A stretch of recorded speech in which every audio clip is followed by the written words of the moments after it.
ಮೊದಲನೇದಾಗಿ ಏನು ಈ ಪಾದಯಾತ್ರೆಗೆ ನಮ್ಮ ರೈತರುಗಳು ಬಂದಿದ್ದಾರೋ ಇಡೀ ರಾಜ್ಯದ ಮೂಲೆ ಮೂಲೆಯಿಂದ ಬಂದಿರತಕ್ಕಂಥ ರೈತರುಗಳಿಗೆ ಅತ್ಯಂತ ವಿನಮ್ರವಾದ ಕೃತಜ್ಞತೆಗಳನ್ನ ಸಲ್ಲಿಸ್ತೇನೆ. ಈ ಹೇಳಿ ಕೈ ಬಿಡ್ತದೆ ಪಾದಯಾತ್ರೆಗೆ ಅಂತ ಸರ್, ಈಗ ರಾಜ್ಯ ಸರ್ಕಾರ ಕೈ ಬಿಟ್ರೆ ಒಳ್ಳೇದು.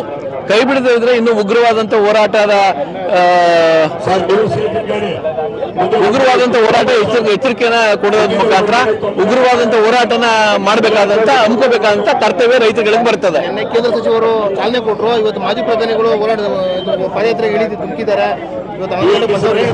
ಹೌದು, ಅವರು ರೈತರ ಪರವಾಗಿ ಹುಟ್ಟು ಹೋರಾಟಗಾರರು, ರೈತರ ಪರವಾದಂತ ಅನೇಕ ಯೋಜನೆಗಳನ್ನ ಮಾಡ್ಕೊ ಬಂದಂತವರು. ಸೆಂಟ್ರಲ್ ಗವರ್ಮೆಂಟ್ ಪ್ರಧಾನಿ ಆದಂತ ಸಂದರ್ಭದಲ್ಲಿ ಕೂಡ ರೈತರಿಗೆ ಪ್ರತ್ಯೇಕವಾದಂತ ವಿಶೇಷವಾದಂತ ಪ್ಯಾಕೇಜ್ ಅನ್ನು ಕೊಟ್ಟಂತವರು. ಹಾಗಾಗಿ ಏನು ಉತ್ತರ ಕರ್ನಾಟಕದ ಭಾಗದಲ್ಲಿ ಅಪರ್ ಕೃಷ್ಣ ಪ್ರಾಜೆಕ್ಟ್ ಅಂತ ಹೇಳಿದ್ರು ಎಲ್ಲ ನೀರಾವರಿ ಯೋಜನೆಗಳನ್ನ ಅವರ ಮುಖ್ಯಮಂತ್ರಿ ಆಗಿದ್ದಂತ ಅವಧಿನಲ್ಲಿ ಕಂಪ್ಲೀಟ್ ಮಾಡಿಕೊಟ್ಟಂತವ್ರು.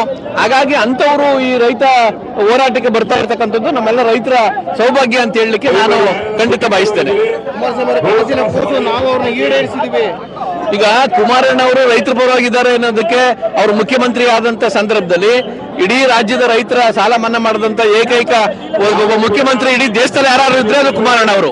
ಹಾಗಾಗಿ ಕುಮಾರಣ್ಣ ಅವರ ನಿಜ ಮಾಡಿದಂತದ್ದು ನಿಜ ಆದ್ರೂ ಕೂಡ ರೈತರುಗಳಿಂದ ವಿರೋಧ ಬಂದಂತ ಸಂದರ್ಭದಲ್ಲಿ ರೈತರಿಗೆ ವಿರುದ್ಧವಾದಂತ ನಾನು ಯಾವುದೇ ಕಾರಣಕ್ಕೂ ನಿರ್ಧಾರ ತಗೊಳ್ಳದೆ ಅಂತ ಹೇಳಿ ಅದನ್ನ ಕೈ ಬಿಟ್ರು. ಒಂದು ವೇಳೆ ಹಾಗೆ ಮಾಡ್ಲೇಬೇಕು ಅನ್ನೋದಿದ್ರೆ ಎರಡನೇ ಸರಿ ಮುಖ್ಯಮಂತ್ರಿ ಆಗಿದ್ದಾಗ ಅವರು ಕಂಟಿನ್ಯೂ ಮಾಡಬಹುದಾಗಿತ್ತು. ಎರಡನೇ ಸರಿ ಮುಖ್ಯಮಂತ್ರಿ ಆಗಿದ್ದಾಗಲೂ ಕೂಡ ಈ ಯೋಜನೆ ಬಗ್ಗೆ ಕೈ ಹಾಕ್ಲಿಕ್ಕೆ ಹೋಗ್ಲಿಲ್ಲ.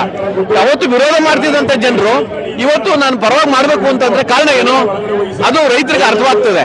ರಿಯಲ್ ಎಸ್ಟೇಟ್ ದಂಧೆ ಇದು ಬೇರೆ ಏನೂ ಇಲ್ಲ, ಇದು ಕಮಿಷನ್ ಮಾಡ್ತಕ್ಕಂಥದ್ದು ಅಂತಕ್ಕಂಥದ್ದು ಒಂದೇ ಒಂದು ಉದ್ದೇಶ ಇಡೀ ರಾಜ್ಯದ ಜನರಿಗೆ ಅರ್ಥವಾಗ್ತದೆ ಅದು. ಹಾಗಾಗಿ ಮುಖ್ಯಮಂತ್ರಿಗಳು ಖಂಡಿತ ರೈತರು ಪರವಾಗಿದ್ದೀನಿ ಅಂತ ಹೇಳಿ ಏನು ಹೇಳ್ತಾರೋ, ರೈತರು ಪರವಾಗಿರೋದಾದ್ರೆ ಖಂಡಿತ ಈ ಯೋಜನೆ ಕೈಬಿಟ್ಟು ರೈತರ ಭೂಮಿನ ಉಳಿಸ್ಕೊಡ್ತಕ್ಕಂಥದ್ದು ಸೂಕ್ತ. ಅವ್ರು ಖಂಡಿತ ಈ ಕೆಲಸ ಮಾಡಬೇಕು ಅಂತ ಹೇಳಿ ಅವ್ರಿಗೆ ಮನವಿ ಮಾಡ್ತೀನಿ.